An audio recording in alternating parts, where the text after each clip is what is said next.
उधर युधिष्ठिर जी महारानी द्रौपदी के पास में जाकर के कहने लगे, दुर्वासा जी आए हैं, उनको भोजन देना है, भोजन का प्रबंध करो।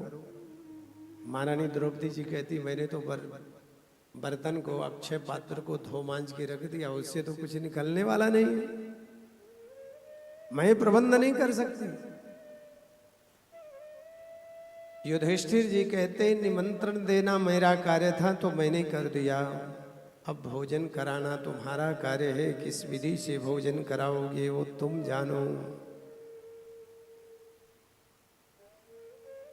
युधिष्ठिर जी ने जब समर्पित कर दिया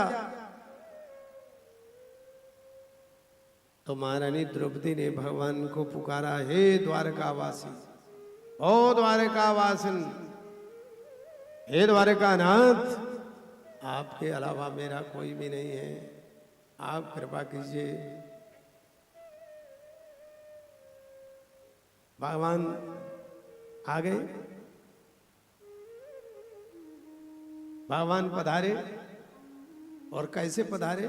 उस समय भगवान भोजन की थार पर बैठे थे, ग्रास तोड़कर मुंह में लाने लगे, वापस रख दिए। सत्यभामा जी ने और चलने लगे।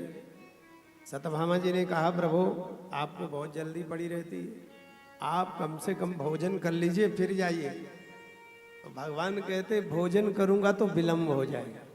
महारानी द्रौपदी पुकार रही, क्या स्थिति है मुझे पता है, तुम क्या जानते, देर लग जाएगी। और भगवान पधार गए। महारानी द्रौपदी ने अपना प्रणाम किया और द्रौपदी जी ने कहा, प्रभु बचा लीजिए, दुर्वासा श्राप देने के लिए तत्पर है और मैंने अक्षय पात्र को धो मांज करके रख दिया, उससे कुछ निकलने वाला नहीं। भोजन करने वाले पूरे 10,000, कैसी व्यवस्था। भगवान कहते, अक्षय पात्र लाओ। अक्षय पात्र आया तो एक साग का तिनका लगा हुआ था जूठा, उसे भगवान ने खाया और पिया पानी। जैसे भगवान ने पानी पिया, 10,000 दुर्वासा जी के शिष्य सब डकारने लगे, तृप्त हो गए। तो ही तृप्तम जगत तृप्तम, भगवान तृप्त हो गई तो सारा जगत तृप्त हो गया। दुर्वासा समेत कहने लगे, हमें भूख की इच्छा नहीं है, भूख ही नहीं, पता नहीं क्या चमत्कार हुआ। और दुर्वासा जी आए, और जब दुर्वासा जी आए तो देखा कि यहाँ मंद मंद मुस्कुराते हुए भगवान विराजमान है। दुर्वासा ने कहा, ओ यत्र योगेश्वरः कृष्णो यत्र पार्थो धनुर्धरः, जिसके साथ भगवान हो कोई बाल बाका कर सकता है क्या? धन्य हो प्रभु, धन्य हो। आए थे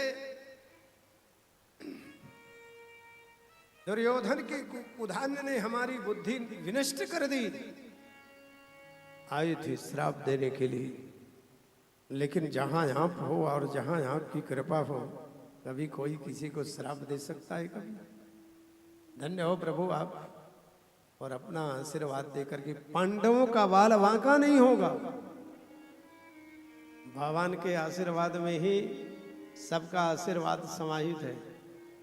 जहां भगवान आशीर्वाद दे वहां संत क्यों नहीं आशीर्वाद देंगे? संत और संत जनों का, दुर्वासा और दुर्वासा जनों का सबका आशीर्वाद प्राप्त हो गया।